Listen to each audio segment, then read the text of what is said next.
Welcome to সোপান academy. তো আজকে আমরা একজনকে পেয়েছি যে আমাদের কাছে মক ইন্টারভিউ নিত এবং তার 29 তারিখে ইন্টারভিউ ছিল। তো তার মুখ থেকে আমরা জেনে নেব যে তার ইন্টারভিউ এক্সপিরিয়েন্স সম্পর্কে। তো প্রথমেই তুমি বলো যে তোমার নাম এবং তুমি কোন জেলা থেকে আসছো। স্যার, আমার নাম সুনিতা দাস। আমি উত্তর 24 পরগনা টাকি থেকে আসছি। আগামীকাল আমার মক ইন্টারভিউ ছিল। আচ্ছা, তোমার ইন্টারভিউ কোথায় ছিল? একটু নেটওয়ার্কের সমস্যা হচ্ছে, আরেকবার বলো। স্যার, বারাসাত। আচ্ছা, বারাসাতে ছিল। ময়না। আচ্ছা, তো প্রথমেই তো তোমাকে ডকুমেন্ট সাবমিট করতে হয়েছিল, তো ডকুমেন্ট ভেরিফিকেশন থেকে মানে শুরু থেকে একবার বলো, তাহলে নতুনরা অনেকটা হেল্প পাবে। স্যার, প্রথমে আমাদের 11:30টায় রিপোর্টিং ছিল। হুম। তো তাদের শুরু করতে অনেকটা লেট হয়েছে বলে আমরা 1টার সময় ঢুকেছি গেটের ভিতরে।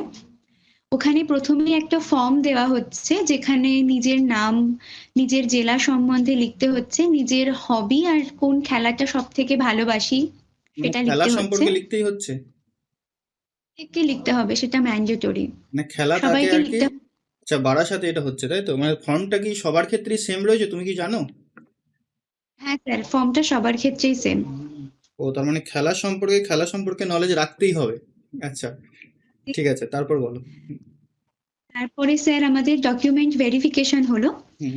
মানে পিএমপিটির জন্য আমরা তখন অ্যাডমিট তোলার জন্য আমাদেরকে যে যে ডকুমেন্টগুলো সাবমিট করতে হয়েছিল, সেই সমস্ত ডকুমেন্টের রিভেরিফিকেশন হয়েছে। আচ্ছা। তো সেটা হওয়ার পর ওনারা ওখান থেকে দুটো রিসিভিং স্লিপ দেওয়া হয়েছিল।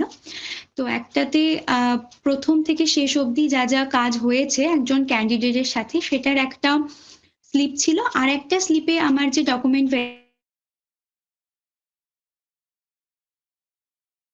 যাই হোক, আবার নেটওয়ার্ক চলে গেছে। হ্যাঁ, ঠিক আছে, বুঝতে পেরেছি। এরপরে বলো, এরপর ইন্টারভিউ এর শুরু থেকেই বলো যখন। হুম। হ্যাঁ স্যার। তো ডকুমেন্ট ভেরিফিকেশনের 0.5 ঘন্টা পরে ইন্টারভিউটা হয়েছে। একজন ম্যাডাম ছিলেন যিনি দরজা খুলে দিলেন, আর আমি বললাম যে আমি কি ভিতরে আসতে পারি স্যার। তো একজন ভিতরে থাকা স্যারদের মধ্যে একজন বললেন যে হ্যাঁ এসো। তো আমি ভিতরে গেলাম। আমার বাঁদিকে একজন স্যার ছিলেন, একজন ম্যাডাম ছিলেন। আমার সামনে 3জন স্যার বসেছিলেন, আর আমার ডান দিকে 2জন স্যার ছিলেন। আচ্ছা। মানে হ্যাঁ, টোটাল 7জন মেম্বারের মানে একটা তুমি যখন বোর্ড এন্ট্রি তৈরি। নিলে তোমাকে বসতে বলা হলো, তাই তো? না তুমি গিয়ে দাঁড়িয়েছিলে পাশেই?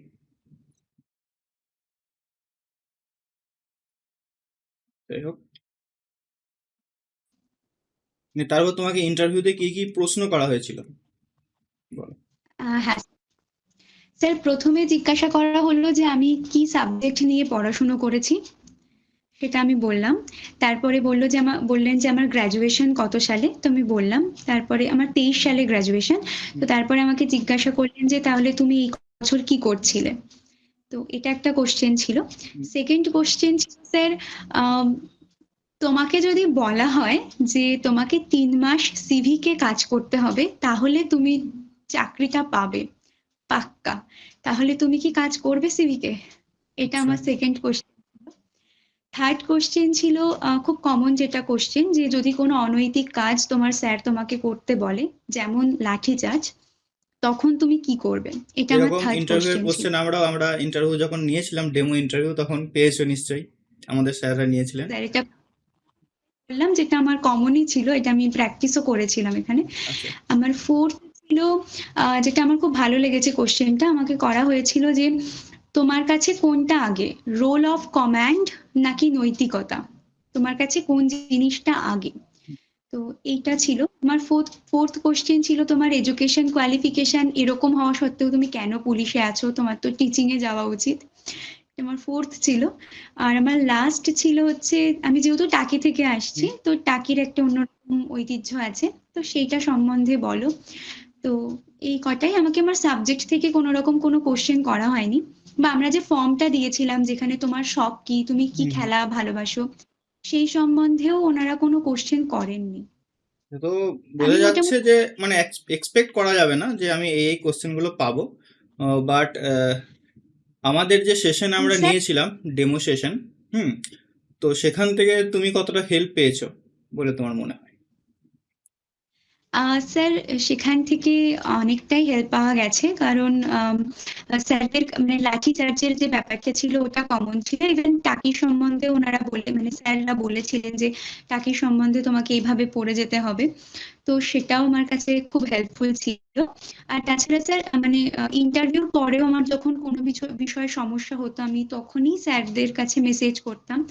আর আমি সঙ্গে সঙ্গে রিপ্লাইও পেতাম, মানে পুরো সহযোগিতাটাই আমি পেয়েছি ওনাদের কাছ থেকে। সো আমি তো ভীষণ স্যাটিসফাইড। যাদের নেক্সট ইন্টারভিউ রয়েছে, তাদেরকে তুমি কি সাজেশন দেবে? সাজেশন স্যার আমি এটাই বলবো যে যখন আমরা ওই হবি বা এই সমস্ত জিনিসগুলো লিখছি, নিজের রাজ্য, নিজের জেলা, নিজের খেলাধুলা সম্বন্ধে, তখন মানে আমি কোনো খেলা জানি না এটা ভেবে ভয় পাওয়ার কোনো কারণ নেই। তার কারণ তুমি যে ওই খেলাটা লিখছো মানেই যে তোমার ওখান থেকে কোশ্চেন আসবে, বা তুমি একটা হবি লিখে দিয়েছো যেটা হয়তো তুমি জানো না তার মানেই যে ওখান থেকে তোমাকে কোশ্চেন করবে, এরকম ভাবার কোনো কারণ নেই। আর সেকেন্ড স্যার, আমি যেটা শুনেছিলাম ইন্টারভিউ দিতে যাওয়ার আগে, যে ওনারা তোমাকে ক্রস করতে পারে, ওনারা তোমাকে ট্রিকি কোশ্চেন করতে পারে, তুমি হয়তো ঘাবড়ে যেতে পারো। বাট স্যার আমি এটাই বলবো, they were very kind, they were very gentle. একদম ওনারা এরকমই হয়ে ভীষণ, থাকে। হুম। আর ওনারা মানে ওনাদের মুখে একটা অদ্ভুত হাসি ছিল, ওনাদের কোঅপারেশন যেটা ছিল সেটা ভীষণ ভালো ছিল। আর আমার আরো মনে হচ্ছিল যে আমি যদি এখানে আরেকটু বেশি সময় কাটাতে পারতাম আমার জন্য বোধহয় আরো আরো ভালো হতো। মানে এতটাই আমি এক্সাইটেড ছিলাম মানে ইন্টারভিউ নিয়ে। অন অ্যান এভারেজ 3 থেকে 4 মিনিটের মধ্যে ইন্টারভিউ কমপ্লিট হয়ে যাচ্ছে, তাই তো? স্যার আমি মোটামুটি 3.5 থেকে 4 মিনিট ছিলাম, তবে অ্যাভারেজ আপনি 3 থেকে 4ই ধরতে পারেন, তার বেশি ওখানে কাউকে রাখছে না। ঠিক আছে, তো এরকমই হয় ইন্টারভিউ সাধারণত। আমরাও তোমাদেরকে বলেছি যে ইন্টারভিউয়ের মানে ভয় খাওয়ার কিছু নেই। তোমার এখানে নলেজ টেস্ট করবে না, ঠিক আছে? তোমার যে তুমি কতটা জানো, কারণ অলরেডি তুমি তার ধাপ পার করে এসেছো। মেনলি তোমার এখানে পার্সোনালিটি অ্যাজ এ পার্সন হিসাবে তুমি কতটা, ঠিক আছে, সেটাই জানবে, উপস্থিত বুদ্ধি সম্পর্কে জানবে। আশা করছি তোমার ইন্টারভিউ ভালোই হয়েছে, এবং বাকি যারা ইন্টারভিউ দিতে যাবে তাদের সবাইকে সোপান একাডেমি তরফ থেকে best of luck. Okay, thank you এই সেশনে যোগ থ্যাংক দেওয়ার ইউ। জন্য।